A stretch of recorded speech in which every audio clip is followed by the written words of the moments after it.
अस्सलाम वालेकुम। Data warehouse CS614 last time मैं असाइनमेंट नहीं बनाई तो काफ़ी लोगों के नंबर कम है। मेरे पास सिर्फ एक स्टूडेंट पढ़ने आते हैं तो मैंने उसका 614 का एक्सटेंडेड डे पे बनाई थी, क्योंकि बहुत ज़्यादा काम का लोड होता है, बहुत सारी असाइनमेंट्स बनानी होती हैं। आज भी CS201 छोड़ दिया, जो घर स्टूडेंट्स आते हैं उनको ही बना के दूँगा और बाकियों के नहीं। तो काफ़ी सारा लोड है, अपनी 3-4 असाइनमेंट्स आई हुई हैं और पेड असाइनमेंट्स बहुत सारी करनी होती हैं। लास्ट टाइम काफ़ी नंबर कट किए आप लोगों के, क्योंकि वो टाइम और डिमेंशन सही नहीं बना सके, तो मुझे काफ़ी बुरा लगा। मैंने असाइनमेंट्स के मार्क्स देखे, तो इस दफ़ा 614 कि इंशाल्लाह आपके 20 मार्क्स आएंगे। और मेरे चैनल को सब्सक्राइब कर दें और वीडियो को लाजमी लाइक के बटन पे क्लिक कर दें। ओके, इफ़ जो है वो इसमें हमने कंडीशंस को रीड आउट करना है। जो नीचे टेबल दिया हुआ है उसमें आपने ये सारी चीज़ें फिल करनी है, तो इनको हम फिल कर लेते हैं। देखते हैं जी, पहला मेल है, चेक करते हैं जेंडर में मेल है, male is equal to female, condition होगी फॉल्स। नेक्स्ट आ जाए जी, एज को चेक करें, 20 बड़ा है 55 से, कंडीशन होगी फॉल्स। 20 छोटा है 30 से, 20 छोटा है 30 से, कंडीशन होगी ट्रू, लॉयल्टी होगी नो। तो ये जाके आपने यहाँ पे लिख देना है। उसके बाद नेक्स्ट वन जो है वो एल्स इफ, ये तो चलेगा नहीं क्योंकि ये हो गया, एक रिकॉर्ड पूरा हो गया। जहाँ पे कंडीशन ट्रू हो जाएगी वहाँ पे आपने लिख देना। नेक्स्ट वन, नेक्स्ट रिकॉर्ड को उठाते हैं जी, male is equal to female, condition होगी false.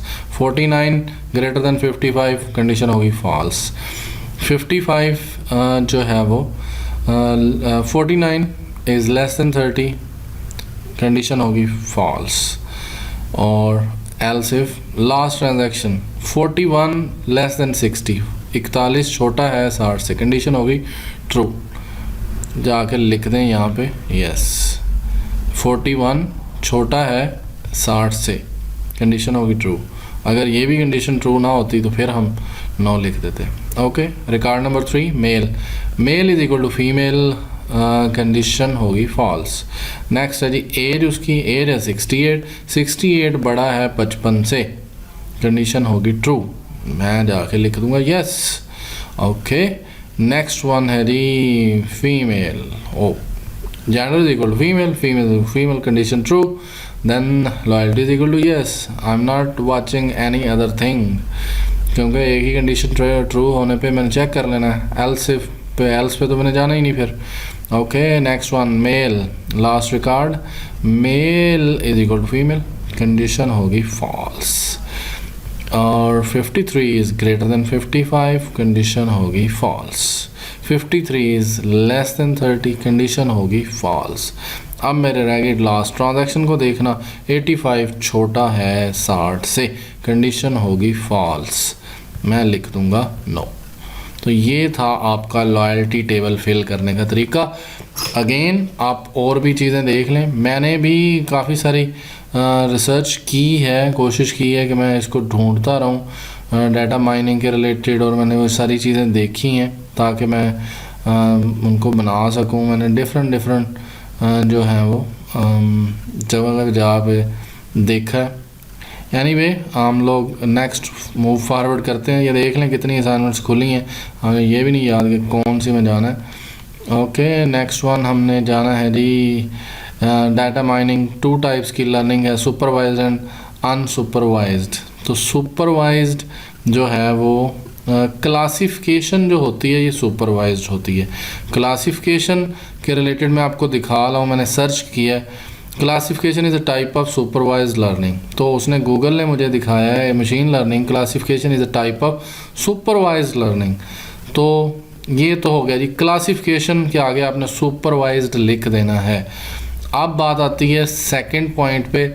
Second point with reference आपको दिखाया जाएगा, स्पोर्ट वेक्टर मशीन, क्या ये सुपरवाइज्ड है या नहीं है। मैंने क्यों लिखा है तो इसको चेक करते हैं जी। Support vector machine is a type of supervised learning और नॉट। तो ये क्या लिखा हुआ है, are a supervised learning model associated learning algorithm.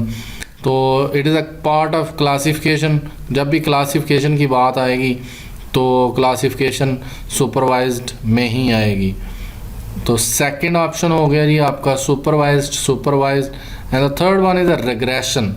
Regression जो है वो again regression analysis is a sub field of supervised machine learning. So regression and classification जहाँ जहाँ पे भी आएगा या जो भी इसका हिस्सा बनेगा, जो इसको यूज़ करेगा, वो तो जाएगा सुपरवाइज्ड लर्निंग में।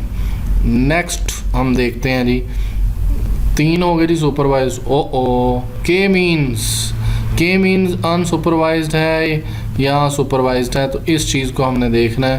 के mean is a clustering technique जो होती है वो अनसुपरवाइज्ड होती है।